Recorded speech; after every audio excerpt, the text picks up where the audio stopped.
situation is dire. Emperor Zane seeks to slake his thirst for revenge with the heart of Ancaria in the city of Helios. A small group of heroes must thus stand against an entire empire.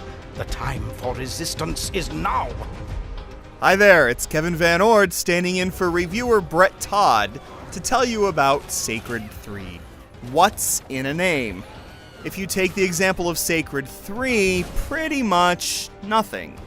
This game may bear the name of an action role-playing series, but it's actually more of a half-hearted Gauntlet clone. This mediocre button masher strips out just about everything that makes ClickFest RPGs worth clicking around in. A script inspired by equal measures of Tolkien and Leisure Suit Larry is the first big problem. At first, it seems like you're stepping into the brawny boots of the usual hero in the usual Elves and Orcs saga. The fate of the realm of Arcania is at stake here, and Lord Zane and his Ashen Empire are pillaging towns. Innocents are being slaughtered. Undead are rising. Weirdly enough, though, these events are all played for laughs. This is one of the most aggressively obnoxious games in recent times. Comments by friends and foes alike consist of out-of-place observations and terrible sex jokes that even Beavis and Butthead would find embarrassing.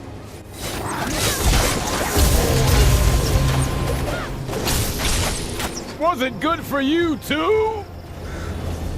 You can never escape this chatter either, as you're constantly accompanied by a veritable broadcast booth of idiots. Don't look to the gameplay to make up for the script's deficiencies. On the contrary, the game is stripped down to the raw basics. There are just 4 different types of characters to choose from at the start of the game, all fantasy archetypes. None can be customized before delving into the campaign, either alone or with 3 others. It's easy to find a match to drop into, which you can do with just a couple of clicks from the main campaign screen. You can also readily move in and out of online and offline play, so the option for something different is always there.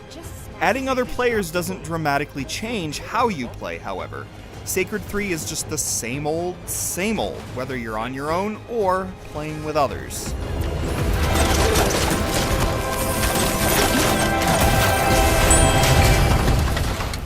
Character progression is weak. There are no loot drops during combat, and there's no inventory. Kill a bad guy and you're showered with gold and shining orbs that boost health and power, but you never earn any artifacts like magical swords or ancient helms. Instead, the game doles this stuff out to you like rations as rewards for finishing missions and leveling up. Without the instant gratification provided by cool new gear and enchanted artifacts, all of the clicking is just a pointless grind. Yay! Our troops are helping the ones you freed. Keep doing what you're doing. As a result, the entire game is played with just 3 or 4 weapons. There are limited slots for amenities like health potions and shield amulets.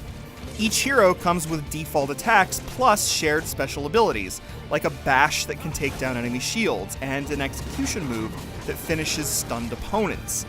Only a handful of combat arts provide heroes with added class-specific abilities.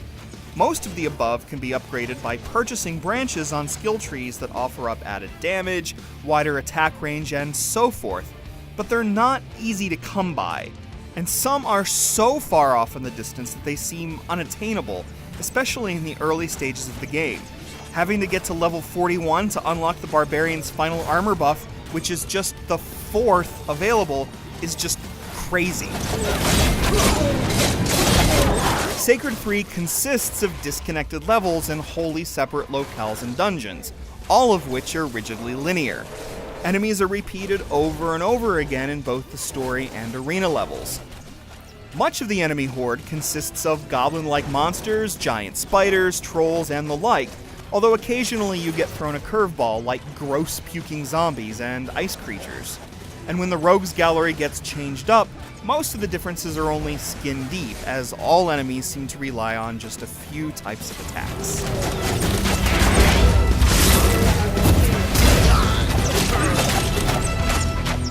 There are some positives here. Boss battles at the end of each story level can be very challenging. They often require you to take advantage of the scenery to survive, or use some arcade-styled gimmick to turn the enemy against itself. Battles are frantic whirls of color, showing off some attractive visuals that fill the screen up with explosions and magic effects. Levels are equally nice to look at, with varied backdrops that range from jungles to crypts to quasi-factory settings. Sacred 3's biggest problem is that it's simply so forgettable.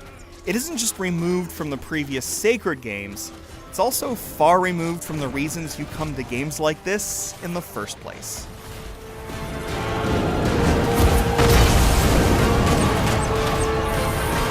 Oh boy! My beloved Gloria, we destroyed 20 cities together.